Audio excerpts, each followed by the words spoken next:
welcome to another exciting episode of Tuffy Talk here as we get back into another edition of Tuffy Talks team review here. And today we're going to be talking about the 2008 NC State football team. So this is just kind of give a recap here. This is O'Brien's second year at NC State. This is also the reason why I picked this game also too is this is the first year for Russell Wilson. So this is kind of the arrival of Russell Wilson. Kind of the idea behind this is probably what we'll do next is we'll do the 2014 football recap and just kind of do a little bit of back and forth here as we kind of go through the year. So that way it's not just so syncremental here per se. But again, you got myself, Layton Smith, and Greg Leg here to dive into this game. Season. You know, sorry, go ahead, Greg.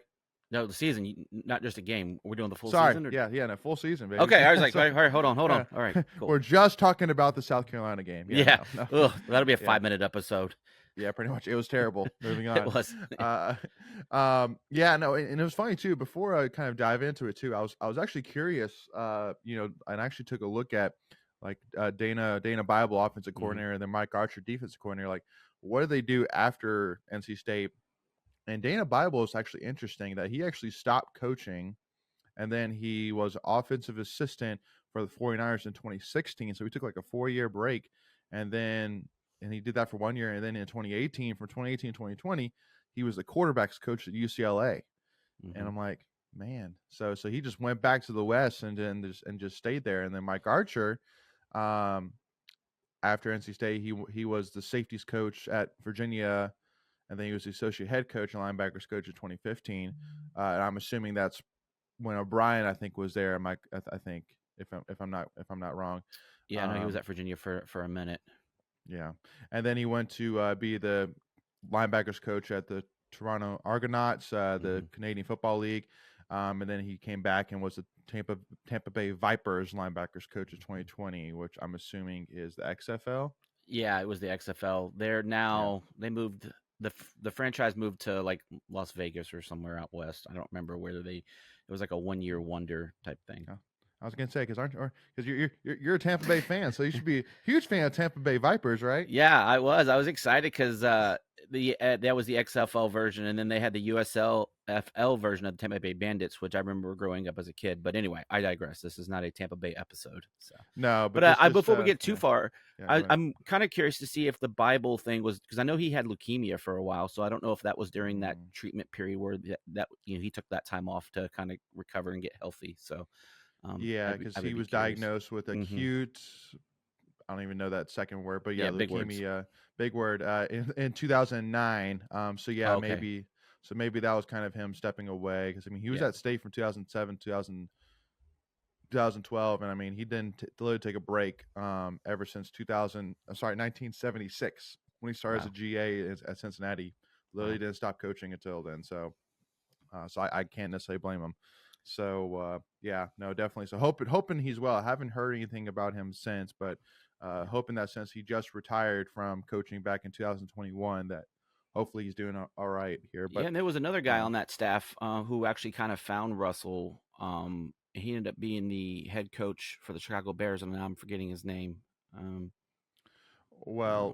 one interesting which I found, which you'll like this, was so when I was looking at the famous Russell Wilson recruiting page, and most people know that he got recruited by only got offered by us and Duke.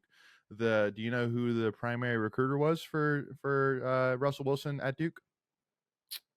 Didn't he become like something to do with Carolina or something? He's at the Patriots right now. He's offensive coordinator for the Patriots.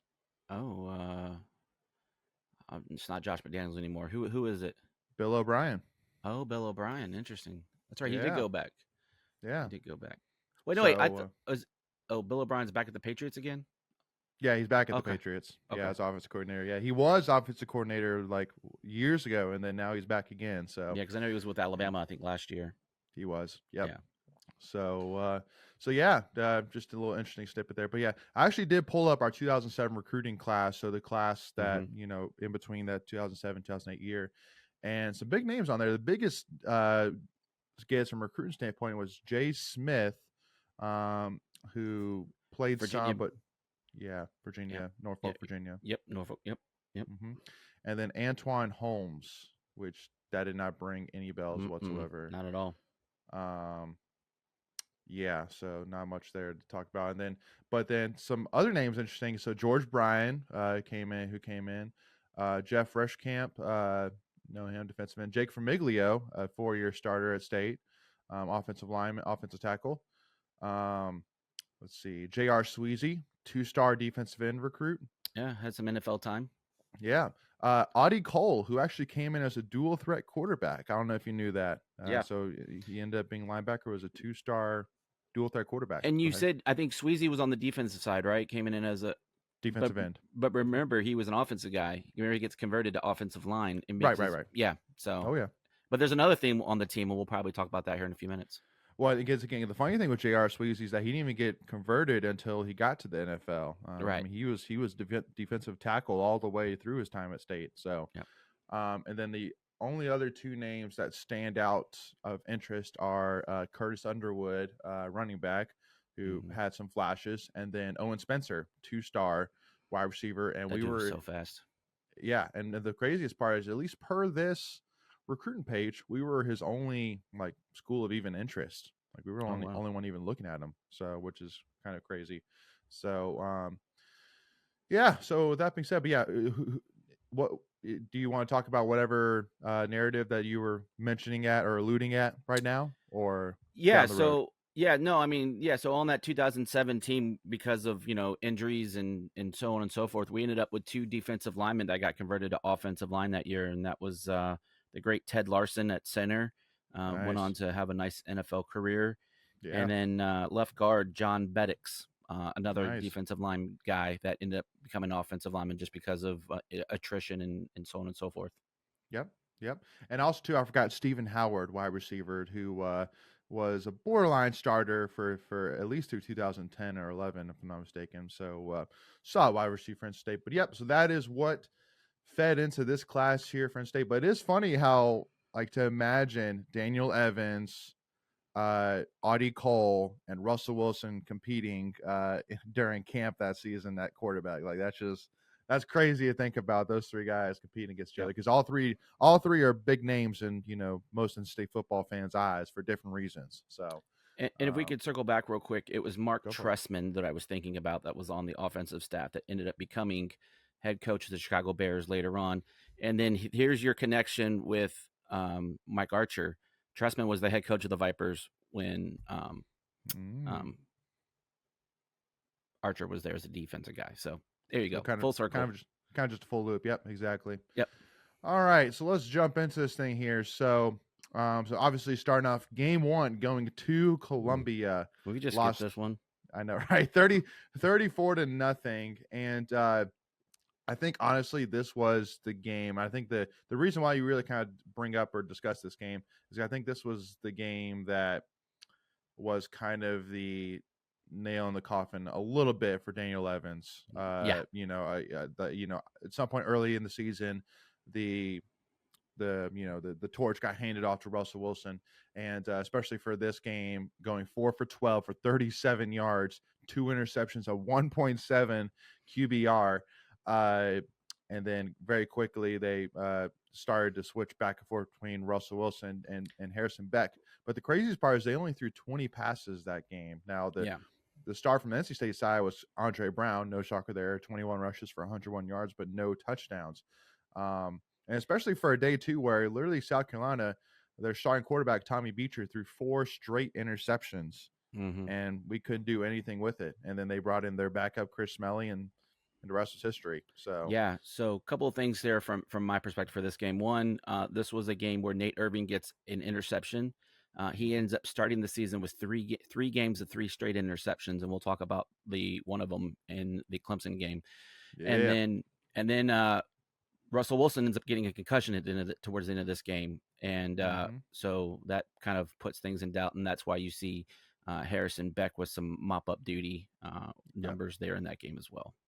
Yeah, mop-up duty is a very loose term, going 0 for 3 passing, but yes, mop-up duty, sure. But yeah, I mean, so really just a very, even though South Carolina had 34 points, like not really much really on the offensive side for South Carolina even. The only other thing which I would say is Owen Spencer in his first game at NC State, in NC State uniform, caught 3 of the 5, completed passes for 27 yards. So yeah, so I mean, hey, that's good for him. So Yeah. love to see that. But yeah, anyway, not really much to talk about there. Just disgusting. Unfortunately, Russell Wilson got that concussion, and then that kind of moves into our next game against William and Mary that we squeak by 34-24. Yeah. Now, kind of taking a look at it here, it looks like Daniel Evans did start the game, but once again, just poor Ineffective. performance. Yeah, Yeah. 4 for 11 for 12 yards and an interception, a Hey, but at least he had 4 .2 completions QBR. this game, right? We only had 5 the previous, so I know. Yeah, and then he had a .2 QBR, which means like he borderline would have been better just throwing 11 straight passes right into the ground. I'm pretty sure you get 0.1 for just putting your name on the paper. Pretty, I know.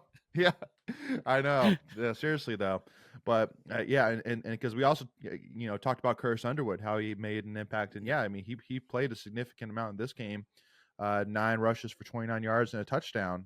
But so backing up Andre Brown, 17 rushes for 43 yards and a touchdown. Like I'll tell you, and we don't really talk about Andre Brown much in terms of an all-time list or anything like that, but would you say he's in the conversation? Yeah, I mean, he's definitely probably top 5, top 6 in most statistical categories. This is a guy that had a cup of coffee in the NFL, and he probably would have had longer, except for he had some injuries. Yeah. And so I think he was just one of those sneaky under the radar.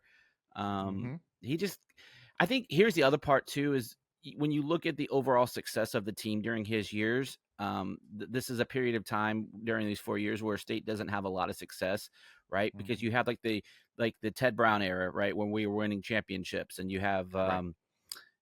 some of these other greats that the Phillip Rivers was probably the greatest 4-year history. Some of these others, Torrey Holt, same thing. Yep. We just didn't have that success with Andre Brown. Yeah, no, it was just an unfortunate timing for him that he came in right at the back end in the rough years of the Chakamoto era, and then the just trying to get their feet wet years Mm-hmm. with Tom O'Brien. So yeah, I agree. I think that if he had fallen into like if he had been in instead of T.A. McClendon, for example, in the Philip Right. Rivers years, or if he'd have come in, and been a replacement for like Tony Baker or Jamel Eugene in the 2010-11 years, then I think it would have been a whole different story. I think stats would have been a lot better, Mm-hmm. and you've been easily one of the top 5 running backs in NC history, no doubt about it. I mean, because he was a big time recruit, big time He get was. for NC State. So yeah, so definitely unfortunate we couldn't take more advantage. And because again, he was also a long time starter. I mean, he started during the Mm-hmm. Chuck He was Amata very years and durable. everything. Yeah, so unfortunate there. But yeah, the big story that came out of this though was that Harrison Beck, who again was one of the backups, was 17 for 25, 246 yards, 2 touchdowns, and an interception. And the other thing which I really liked as well is that this is now the second game in a row Owen Spencer was your leading receiver, 5 catches for 82 yards. So Mm-hmm. I mean, it's crazy that a 2-star, again, a guy only had 1 offer, and first 2 games of the season, bam. I mean, they're using him, and they're using him a lot, and he's effective. Yeah. But this is also a game, again, we kind of buried it when we first said it. It's William and Mary. Like, this is a game that you should have won by 2 or 3 touchdowns going away. Yeah. It shouldn't have been a 10-point game. Right. It's if Russell Wilson plays in this game, you probably have a different outcome. I think you're going to end up with a lot more points, Yeah. as you can see as we go through the season, and then just how good Russell got as the season went on. Yeah, I completely agree, and especially too, it's cool, and I think I one of the things which I really stands out to me though is how involved the young guys were, specific on the offensive side. Mm-hmm. Again, I mean, like George Bryan, freshman, Jarvis Williams, sophomore, um, Taylor Gentry, sophomore. So again, just a lot of involvement from young guys during this team. So Yeah, and that's something that it just makes sense, right? This is Tom O'Brien's second year. He's trying to build a culture. He's bringing guys in yep, that fits his schemes with his coordinators. So you're going to see a pretty much an even mix of upperclassmen and freshmen and sophomores in the mix. And if you look at this roster, it definitely bears that out. Absolutely. Yeah. So again, the only other thing which I'll say to this, which is kind of an interesting point, is that that was actually William Mary's first game, while that was our second game. Yeah. So interesting there. But yeah. So with that being said, moving on there from William and Mary, and now into the ACC slash real dirt, I think, of the schedule here, starting off against Clemson, going to Death Valley, uh, and I believe Clemson was a top 25 team at this point, weren't they? They were, yeah, they like 1921 somewhere in Yeah, that neighborhood.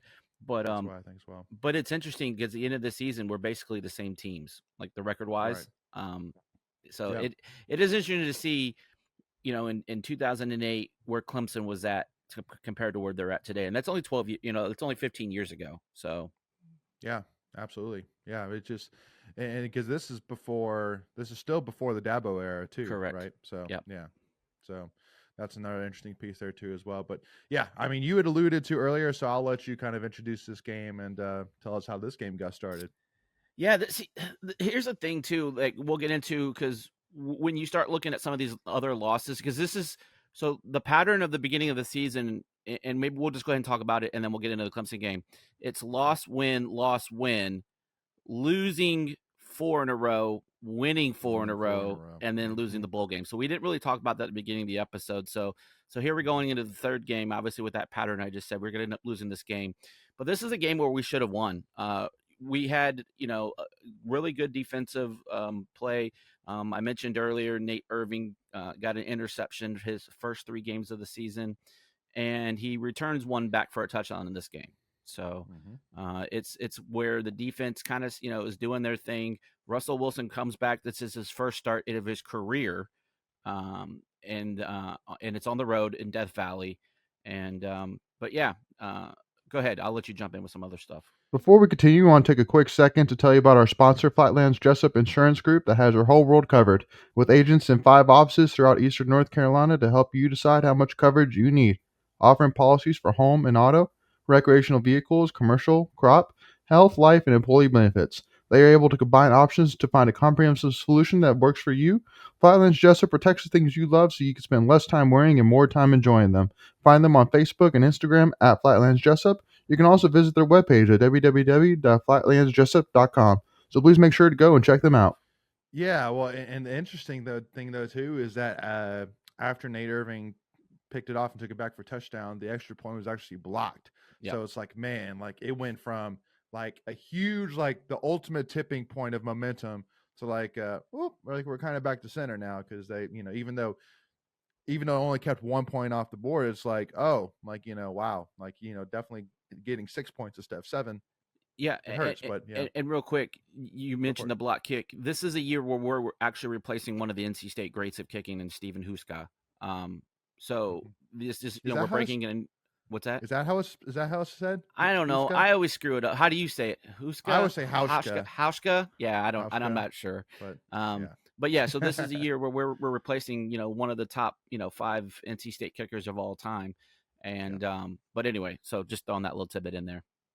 Well, and this is a game too where I think from the Clemson side, the only guy that was really the guy at Clemson at this time was C.J. Spiller, their Hmm. running back, and I mean this guy was really involved in this game. 10 rushes for 61 yards, a touchdown, and then he caught 4 passes for 35 yards and caught a pass for a touchdown. So. And again, I mean, he's a guy that, I mean, if you've been following ACC football long enough, that CJ Spiller eventually is going to come to the table.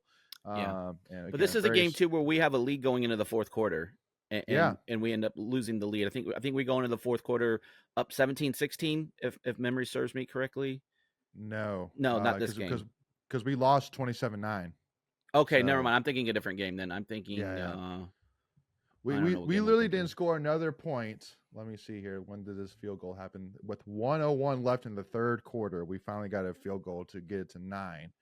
Um, but yeah, definitely a rough day. And also to a day that Russell Wilson got pulled actually on the last drive of the game, which I mean, being down 27-9, I know it's late in the game, but it's not necessarily like garbage time per se where you kind of throw in the backups. Like you still try and make a shot in Hmm. my eyes, but I mean, he was 10 for 21 for 92 yards and an interception. They ran the ball 39 times. So like it definitely, and Russell Wilson ran it 13 times. Yeah. Russell Wilson by himself was our second rusher, 13 rushing attempts to Andre Brown's 14 rushing attempts. So that kind of screams out to me that it's a quarterback that still maybe doesn't have his confidence passing wise. Yeah, well, this is too where you're going to see, especially in the ECU game, the next game we talk about. This is a game where they were flipping Harrison Beck on third downs. So this is kind of to your point where they're not really trusting Russell with the full complement of the offense, especially on passing downs, and so that's why earlier in the season you're seeing a lot more running rushes by Russell Wilson, right? As evident to what you just pointed out. Yeah, absolutely. Um, Now, it is kind of interesting here. TJ Graham a part of this team? He was. He was mostly. He was a freshman. He was mostly punt returning at this point. He wasn't really in the offense a lot.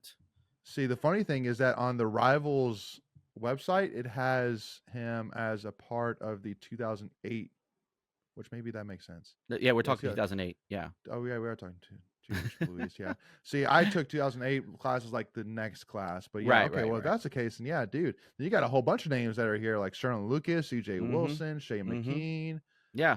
No, there was dudes on this Terrell team. Now they Manning. were just young Yeah. dudes. Yeah. Like you had Mike Glennon on, Mm-hmm. but see, I don't even remember seeing him on the bench. But yeah, okay. He's there. Brandon Barnes, that's another great Yep. one. TJ Graham, Mario Carter, Tobias Palmer, RJ Mm-hmm. Mattis, Dwayne Maddox. Man, yeah, there was a lot of dogs in that recruiting class. But again, Golly. it's they're just young dudes, and they Right. they're gonna show up in like that 2010 season that Okay. we won't talk about right now. but those are your dudes of that season. Yeah, well, because the only reason why I kind of was questioning that was because I saw in the punt returns it said Trevor Graham, and I'm like, who's Trevor Graham? I'm like, Yeah, oh, it's TJ. Yeah, Okay. yeah. No, we never called him Trevor Graham, right? It was always TJ. Hey, who's TJ? Yeah, I'm sorry, who's Trevor? yeah. But yeah, cool. Yeah, no. So again, definitely just it seemed like to me this is still like a game which show that we're just not. We don't have the dudes right yet. We just have a really young team, which again, I mean, you're not really going to have that anymore in today's day and age of college football. Right. I mean, unless you're like a non-power 5 and you can't really put your head into the transfer portal. But I mean, even still, then I would say you're probably not going to have this young of a squad. I mean, like the only guy who's even really senior that I'm seeing here is Andre Brown. Everybody else is like a freshman or sophomore. Yeah. Yeah, So. there was a lot of young dudes. Just looking it up, Clemson was 23 for this game. So that makes I said 21, but they were actually 23. But they they will end up falling out of the polls at the end of the season, being 4-4 in the conference, just like us. They ended up 7-6. So obviously not going to be ranked. And by the way, this was a year where the ACC was not good. Like our best ranked team was 15th.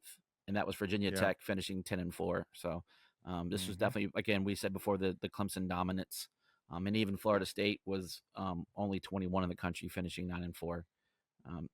Ironically, Boston College ends up winning the Atlantic Division this year.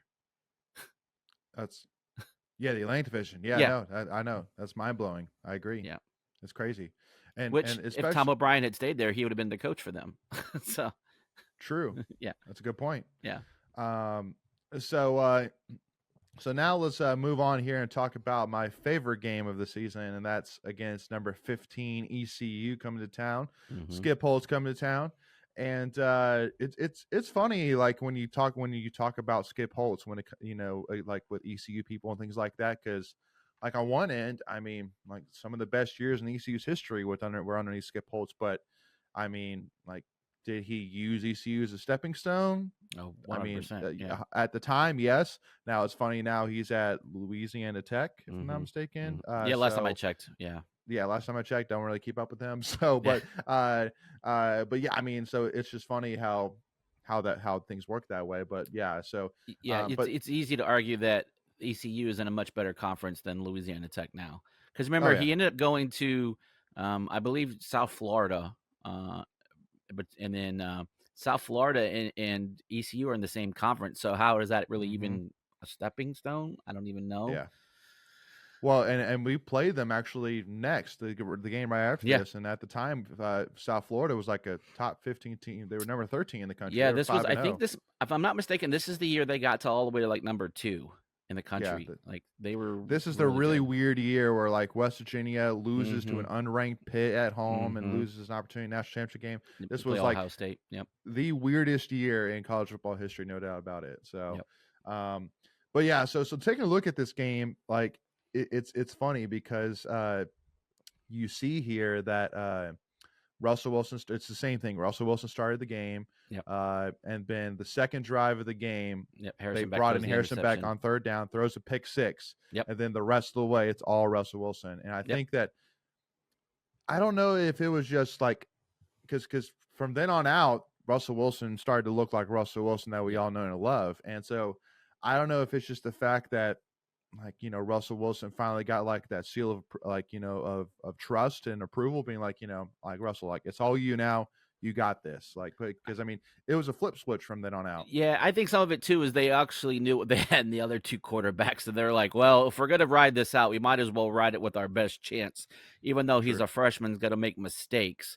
He definitely Mhm. gives us our best chance to win because you had the legs, right? And I think if nothing else, all things being equal, right? Because you assume they're both going to throw interceptions, right? Because you've already seen what you had. At Right. least Russell gives you the chance to get out of bad plays with his legs. And Exactly. you look at the season statistics and interceptions. Russell only throws one pick the whole year off of 17 touchdowns, whereas you Yep. had Beck and Evans combined for 12 interceptions. So right there, and Russell played in 11 games. The other 2 combined played in 10. So it's a no brainer that he gives you your best chance to win ball games. So to Yep. your point, this is Russell Wilson's coming out party. This is his first career start at state at Carter Finley. Yep. And so it just the lights. This is what like you're saying. This is where we got our first glimpse of what Russell Wilson was going to be for NC State. Absolutely. Well, especially too, I mean, like, his stats are great. 21 for 31, 210 yards, 3 touchdowns, no interceptions, like some great stats, and 12 for 26 rushing on top of it, a great Against the day top for 15 sure. team in the country Yeah. at the time.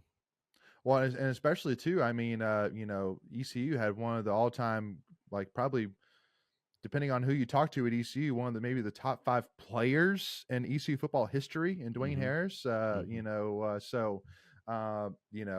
To beat, yeah, definitely that strong of a team, who went into this game 3-0. And also too, who was I still remember to this day watching that clip on the ESPN where when the ECU team came running out, they were mocking doing the Yep. wolf hands and Yep. and oh man, that was sweet. And I'll actually say this as well. This was actually one of the first games for me that I really started to buy in and be like that diehard NC State fan, and Sure. it was a good game to come to for sure. And because there's a lot of ECU fans there too. You could hear them. I rewatched this game not too long ago, and you can definitely hear the ECU crowd at Carter Finley. Oh yeah, I mean, we all know it's 75 miles separation, so that's a game where you're going to have a good showing by the other team's fan base. absolutely, 100%. So, but yeah, so just to kind of talk about this a little bit more, I mean, I would say there's a couple of plays that really stand out to me. I would say, first of all, I think that first touchdown at the beginning of the second quarter, the pass to Andre Brown for a touchdown, because it was really a great drive. I mean, Russell was 5 for 7 on this drive, capping off with a 4-yard pass to Andre Brown. So I think that was just kind of like a all right, we're in this thing, right? We're good now. We're good now. Yep.